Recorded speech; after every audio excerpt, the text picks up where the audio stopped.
그러면 2교시 시작해 볼까요? 그래서 이제 1교시 끝에 말씀드린 것처럼 진료 행위료를 우리 이제 그 4주 동안 쭉 이어왔던 것들 총 정리하는 시간이라고 생각을 하시면 되고요.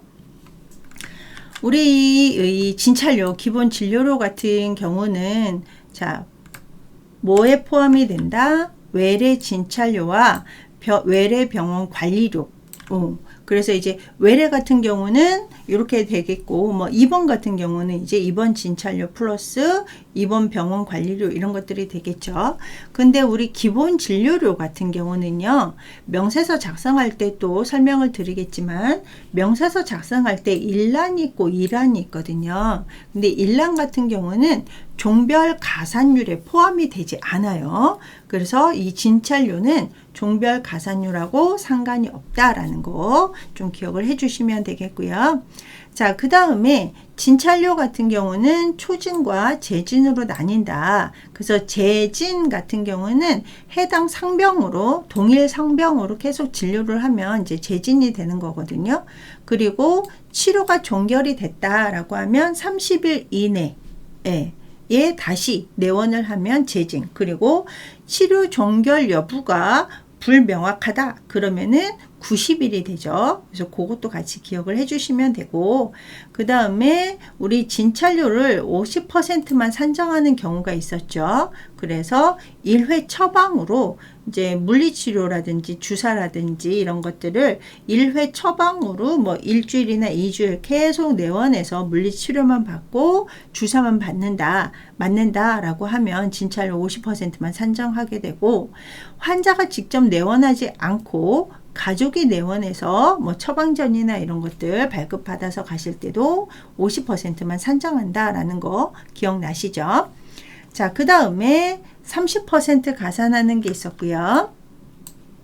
진찰료 100% 가산하는 게 있었죠. 그래서 30% 가산하는 거는 이제 야간, 그래서 우리 평일은 18시에서 09시였었잖아요.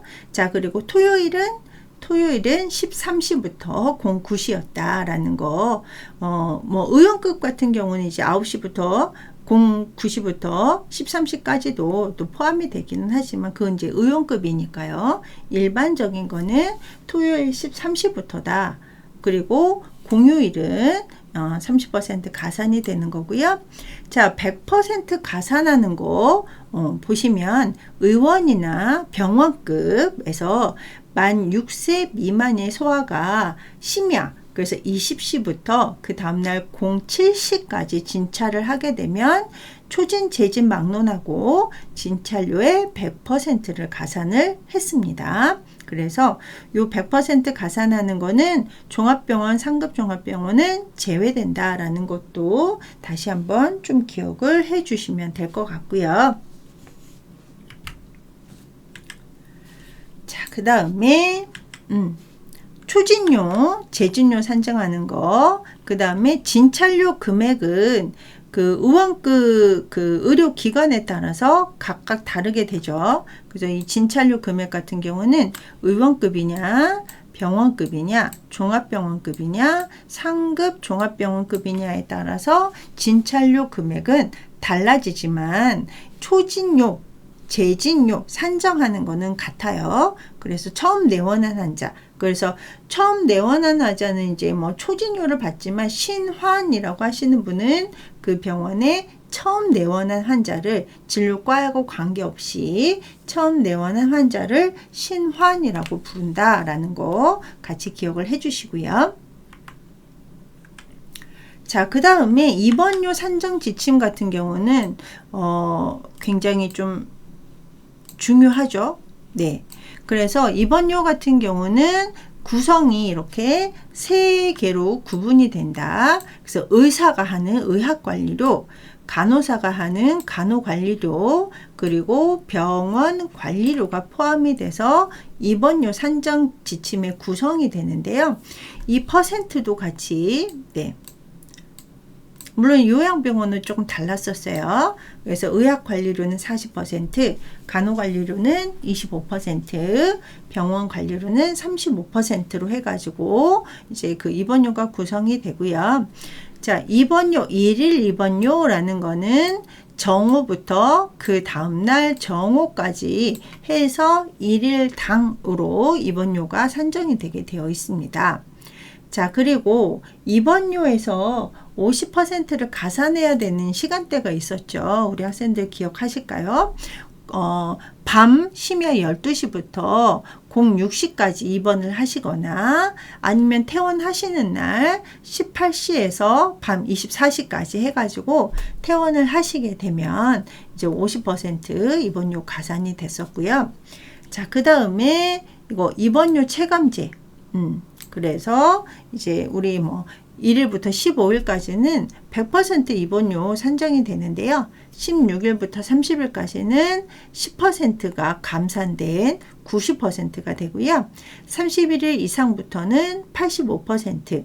자, 그런데 우리 입원료 체감제 같은 경우는 이제 양방이냐, 요양병원이냐, 자보냐에 따라서 입원료 체감제가 달라졌었습니다. 그래서 그것도 나중에 PPT 찾아서 한번 확인을 해 보시고, 뭐, 요양병원 같은 경우는 제가 조금 이따 다시 설명을 드릴게요. 자, 그 다음에 이제 신생아 같은 경우는 우리 여기 보시면 보육기 같은 경우, 인큐베이터 같은 경우는 일일당으로 산정을 하게 되는 거고요. 네. 그 다음에 이게 질병이 없는 신생아 같은 경우는 그렇고요. 질병이 있는 경우 같은 경우는 이제 그 치료한 그 행위별 수가에 대한 급여 후에 청구를 하게 되겠습니다. 자, 그 다음에 여기 보시면 입원료에서 30%를 가산할 수 있는 케이스가 여기 나와 있죠. 그래서 내과 질환자, 정신질환자, 그리고 만 8세 미만 소아 같은 경우는 30%를 가산하게 되어 있거든요. 그래서 이제 다음 주에 이제 OCS 시스템을 조금 OCS를 그 확인을 할 때 그 우리 그 환경 설정할 때 그 소아 나이를 지정을 해 놓는 게 있거든요. 그래서 소아 나이를 이제 8세라고 지정을 해 놓으면 입원했을 경우 이렇게 30%를 가산을 할 수가 있습니다. 네. 자, 진료 수가에서 입원료 체감제 아까 잠깐 말씀드렸잖아요. 양방 같은 경우는 이제 그 15일이냐 30일이냐에 따라서 달라졌었고요.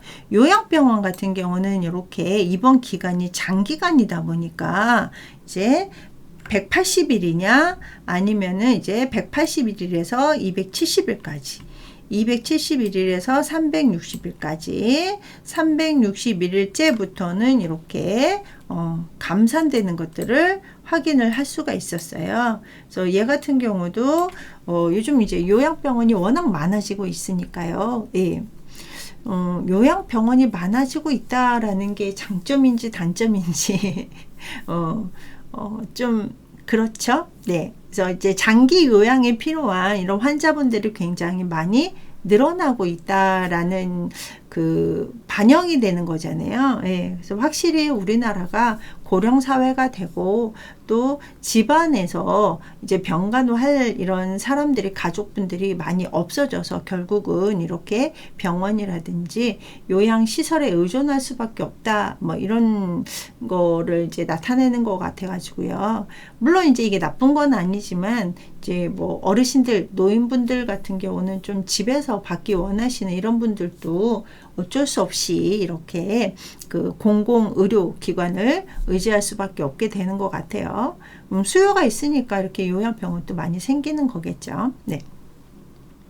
제가 좀 사족을 넣었는데 요양병원 같은 경우도 이제 그 입원 기간에 따라서 이렇게 그 입원료 체감제가 똑같이 발생을 한다. 대신 일수가 장기다 보니까 이렇게 다르게 되는 거고요.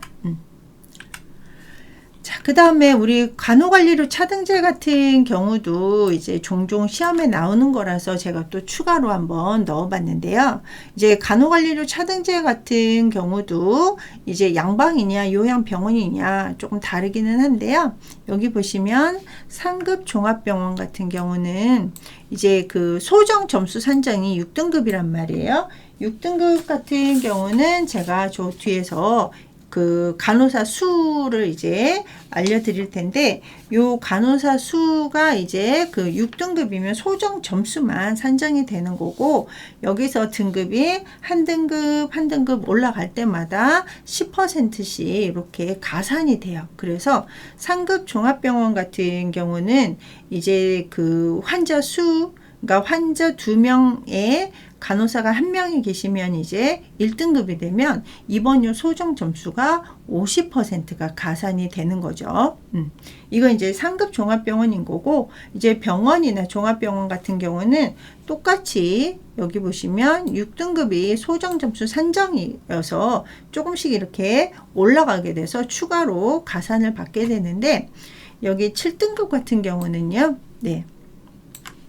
뭐 서울이나 광역시 같은 경우는 5% 감산, 그러니까 간호사 수가 부족했을 때 감산이 된다라는 얘기죠. 그래서 기타 지역 같은 경우는 이제 2% 감산하는, 이렇게 그래서 양질의 서비스를 제공하기 위해서 간호 인력을 확보해라, 그러면 이렇게 가산을 해주겠다라는 의미로 간호관리료 차등제가 이렇게 이제 실시가 되고 있습니다. 자, 그러면 간호사 수 보시면 6등급이 소정 점수였었잖아요. 그래서 그 환자 4분당 간호사 1명 이상이 있으면 이제 소정 점수로 이제 그 산정이 되는 거고요. 이렇게 인원이 늘어날수록 이제 그 가산 퍼센트가 더 높아지게 되는 겁니다. 자, 그리고 7등급 같은 경우는 감산이 됐었잖아요. 그래서 환자 6명에 간호사가 이제 1명이 부족하다라고 하면은 이렇게 7등급 해가지고 감산하는 이런 것들이 나와 있었습니다. 자, 그 다음에 요양병원 같은 경우는 그 간호관리 차등제가 조금 달랐죠. 그래서 여기 보시면 얘도 PPT 정리한 거 보시고, 요양병원 같은 경우는 이제 5등급이 기본 등급이었고, 여기서 조금씩 추가로 해가지고 1등급 같은 경우는 요양병원은 60%가 가산이 되게 돼요. 그리고 5등급 이하인 6등급 같은 경우는 50% 감산이 되는, 그래서 요양병원도 이렇게 간호 인력을 이제 확보하기 위해서 부단히 노력을 하고 있는 거죠. 자, 그 다음에 그 가정간호 방문료 같은 경우는, 우리 가정간호 방문료 같은 경우는 이제 1일당으로, 그래서 우리 그 뭐 기존 병원에서도 그 가정간호라고 해가지고 이제 그 간호사가, 가정간호 전문 간호사가 그 환자 집에 방문해서 하는 경우도 있고, 또 뭐 방문간호라고 해가지고 또 그 노인장기 요양보험법 때 기억나시죠? 그래서 이제 방문 간호를 했을 때도 이렇게 1일당으로 산정을 하게 되어 있습니다. 그래서 이 가정 간호도 마찬가지로 이제 그 야간이나 공휴일 같은 경우 50% 가산을 하는데요. 사실 이 가정 간호 같은 경우는 그 예약이 다 되어 있어요. 그래서 며칠 날 몇 시에 어떤 대상자한테 방문을 한다, 이렇게 이제 다 그 예약이 되어 있어서 이제 그 평일 주중에 다 스케줄이 되는데, 이제 피치 못해서 뭐 예를 들어서 환자분이 폴리카테터를 인서션하고 계시는데 갑자기 소변이 막 안 나온다, 이 카테터가 막혔다, 그러면 이제 거의 대부분은 이제 그 119를 타시고 병원에 가셔서 치료를 받기는 하는데, 피치 못해서 이렇게 그 가정간호 전문 간호사가 대상자 집에 이렇게 뭐 공휴일이라든지 밤에 가갖고 서비스를 제공을 하면 50%를 가산해 주겠다라는 얘기고요. 그 다음에 가정간호 같은 경우는 이제 산정 그 정해진 횟수가 연 96회다. 그래서 우리 365일이 1년이잖아요. 그래서 뭐 한 3일에 한 번 정도. 그래서 이제 뭐 예를 들어서 뭐 빼스와 같은 경우 욕창 치료를 하신다라고 하면 이제 심하신 경우는 일주일에 3번 아니면 일주일에 2번 이런 식으로 이제 스케줄 잡아서 갈 때 이제 요 횟수에 맞춰 가지고 이제 방문을 이제 하게 되는 거거든요. 근데 이제 대상자 상태가 이제 나빠졌거나 아니면 이제 부시에 가야 되는 이런 경우에서 이제 초과가 됐다라고 하면은 전에 환자 부담이 된다라는 거까지 같이 기억을 해주시면 되고요. 자, 그 다음에 우리 초음파 소노 같은 경우는 이제 위에 해당하는 인정 기준만 보험급여가 되고 나머지는 이렇게 비급여 대상이다라는 거. 그래서 초음파 검사 같은 경우는 이제 보험 인정 기준이 이제 우리 초음파 할 때도 검사를 할 때 말씀드렸지만 주로 산정 특례 대상자분들이죠. 그래서 산정 특례 대상자분들 같은 경우는 암 환자냐 아니면 뇌혈관 질환자냐 심장 질환자냐 희귀난치성 질환자냐에 따라서 그 횟수가 그 보험 기준 횟수가 이렇게 달라졌습니다. 그래서 요거 이제 쭉 읽어 보시고요. 자, 그 다음에 초음파에서 보시면 만 6세 미만 같은 경우는 30%를 추가로 가산할 수 있는 이런 특징이 있었고요. 그 다음에 2017년도부터는 우리 임산부들 이제 뭐 그 한 달에 한 번 아니면 2달에 한 번 산전 진찰할 때 초음파를 하게 되잖아요. 이런 거 같은 경우 이제 바우처 수준으로 해가지고 이 초음파 보험 급여가 된다라는 거. 자, 그 다음에 영상의학 진단료 살펴볼게요. 영상의학 진단료 같은 경우를 이제 방사선 같은 경우는 이제 단순 영상이냐 아니면 특수 영상이냐 핵의학이냐에 따라서 달라졌었죠. 그리고 이제 방사선 전문의가 있으면은 이제 리딩한 판독 소견서가 첨부가 된다라고 하면 똑같이 10% 가산이 되어 있었고요.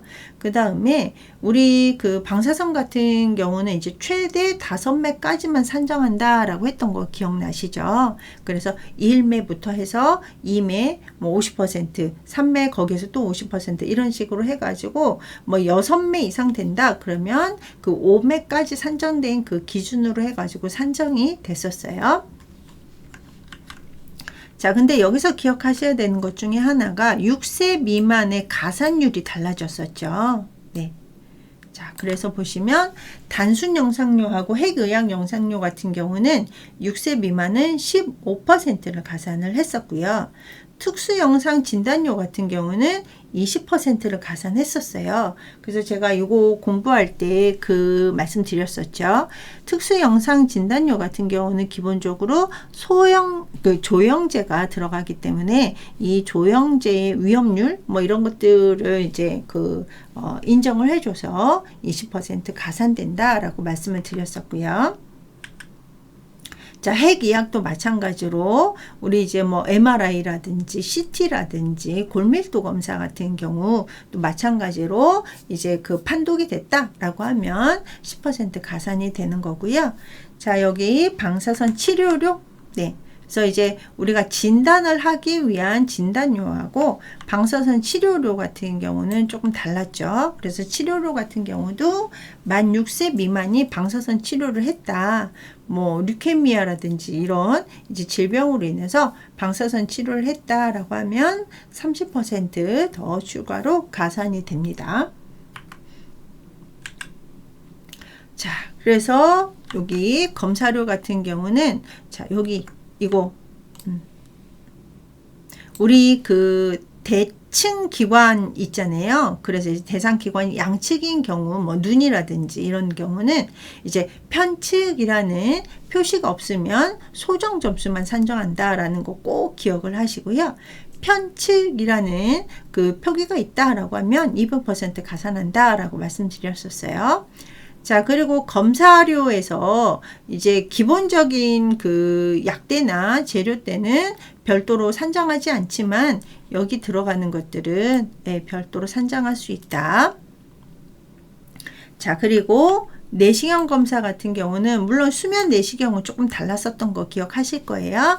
그래서 내시경 같은 경우도 이제 6세 미만은 30%, 그 다음에 내시경을 하면서 바이옵시 생검을 했을 때는 또 20% 가산할 수가 있었고요. 자, 그 다음에 우리 센테시스 천자 같은 경우도 이제 검사하는 거 말고 치료 목적으로 약물이라든지 이런 거 주입하기 위해서 이 센테시스 천자를 했다라고 하면 30% 가산했던 거 기억나실 테고요. 자, 그 다음에 이제 일반 검사 같은 경우도 만 6세 미만은 30% 가산했고, 우리 종합검진료라는 게 있었죠. 네.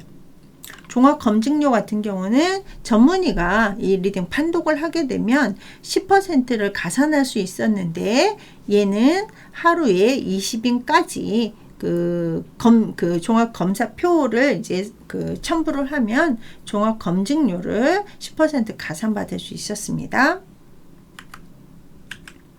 자, 그 다음에 투약 및 조제료 살펴볼게요. 그래서 퇴원 환자 조제료, 외래 환자, 입원 환자 이렇게 나눠졌었죠. 그래서 퇴원 같은 경우는 퇴원 당일부터 다음 날부터 죄송해요. 퇴원 다음 날부터 이렇게 조제료를 이제 산정을 할 수가 있었고요.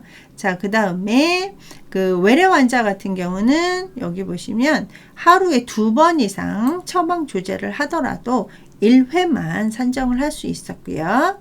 자, 입원 환자 같은 경우는 약의 개수라든지 내복약인지 외용약인지, 그러니까 내복약과 외용약이 추가로 같이 이렇게 처방이 나왔다라고 하더라도 불문하고 그냥 맞춰서 이제 산정이 되는 내용이 있었죠.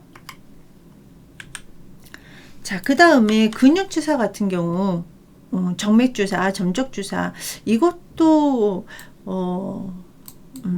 시험에 많이 나오는 것들이죠. 그래서 IM, 그래서 피하주사나 근육주사 같은 경우는 여기 보시면 외래 같은 경우는 아무리 여러 대 주사를 놨다라고 하더라도 하루에 한 번.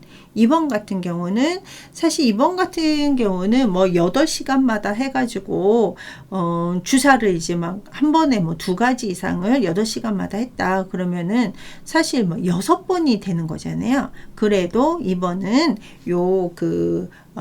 주사료 산정 기준에서 2번까지만 인정이 되는데, 응급을 요하거나 반드시 필요하다라고 해가지고 그 내용이 들어가 있으면은 또 따로 예외로 이제 추가로 산정을 할 수가 있어요.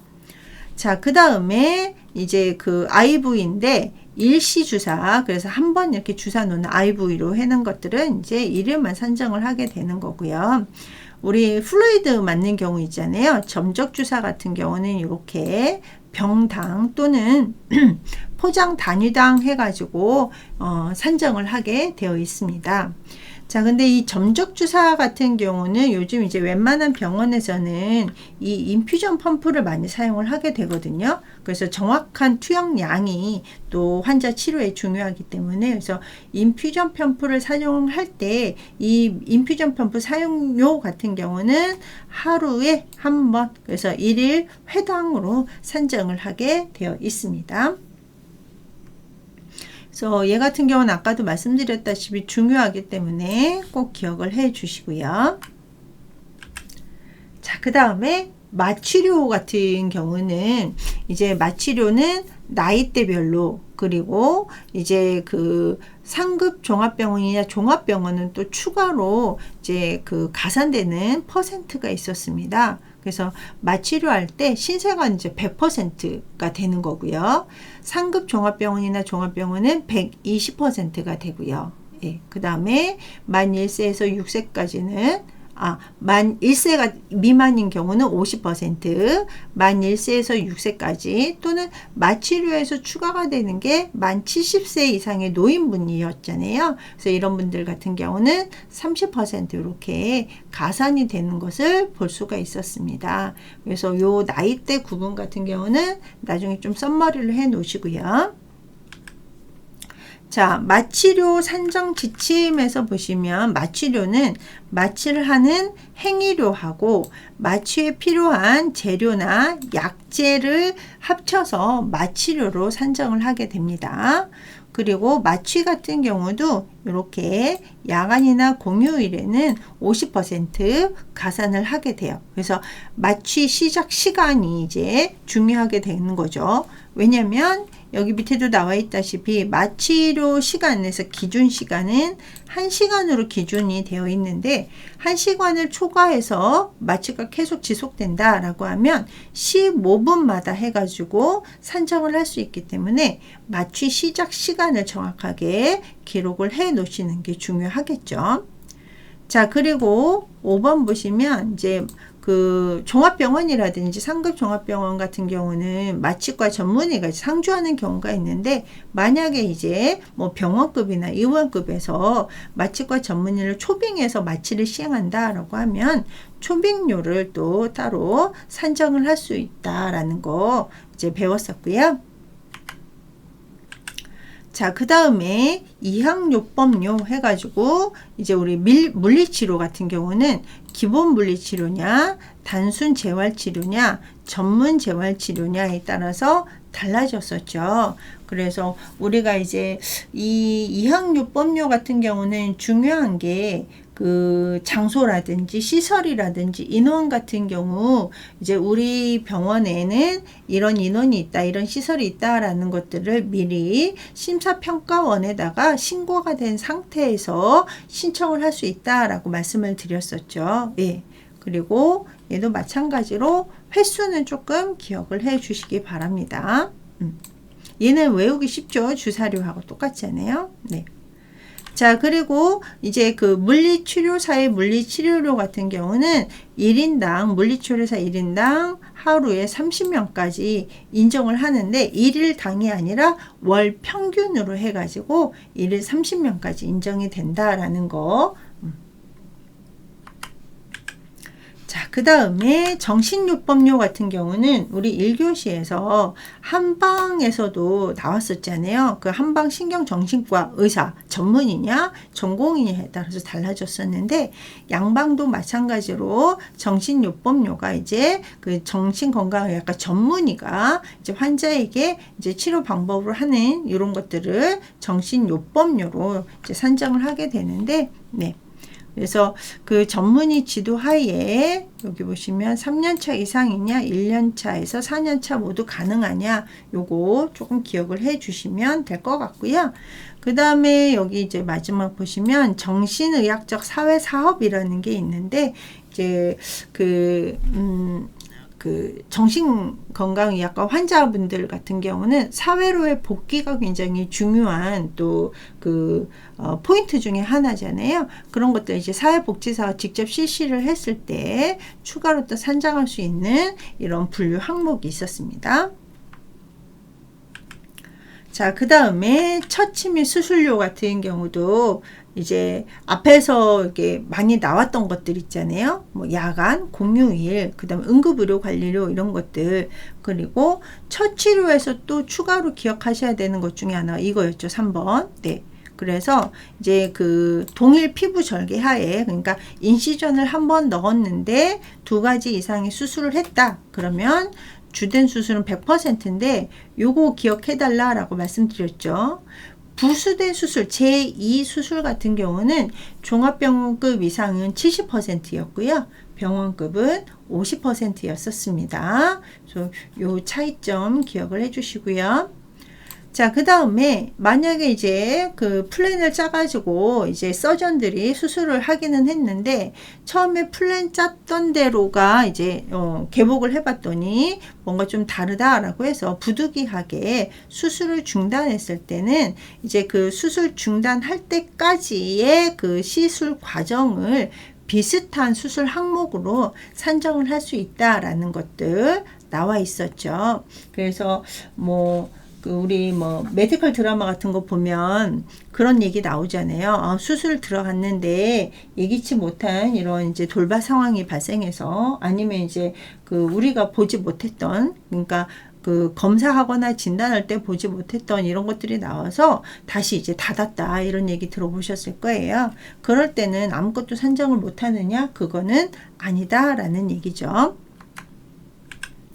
자, 그 다음에 이제 우리 인시전을 넣거나, 우리 이제 지난주에 배웠던 내용이죠. 따끈따끈한 내용입니다. 그래서 인시전을 넣거나 슈처를 했을 때 근접하지 않은, 그러니까 이제 다발적으로 신체 부위에 다발적으로 인시전을 넣거나 다발적으로 수처를 해야 되는 경우는 신체 부위를 7부위로 나눠서 각각 산정한다라고 했던 거 기억나시죠? 그래서 7부위는 이제 머리 부분, 앞에 부분, 등 부분, 그리고 양쪽 상하지에서 이제 총 7부분으로 나누어 가지고 각각 산정할 수 있다라는 거. 그래서 이게 7분위로 구분해서 하는 게 있고요. 5분위로 하는 게 있거든요. 그래서 처치나 수술료에서는 7부위로 나눈다. 자, 그 다음에 이제 치과 처치 같은 경우도 만약에 이제 동일 절개 하에 2가지 이상의 수술했다라고 하면은 앞에 있는 수술료하고 동일하게 산정이 되고요. 마찬가지로 치과 처치 같은 경우도 야간이나 공휴일에 착수 시간 기준으로 해가지고 50% 가산이 됩니다.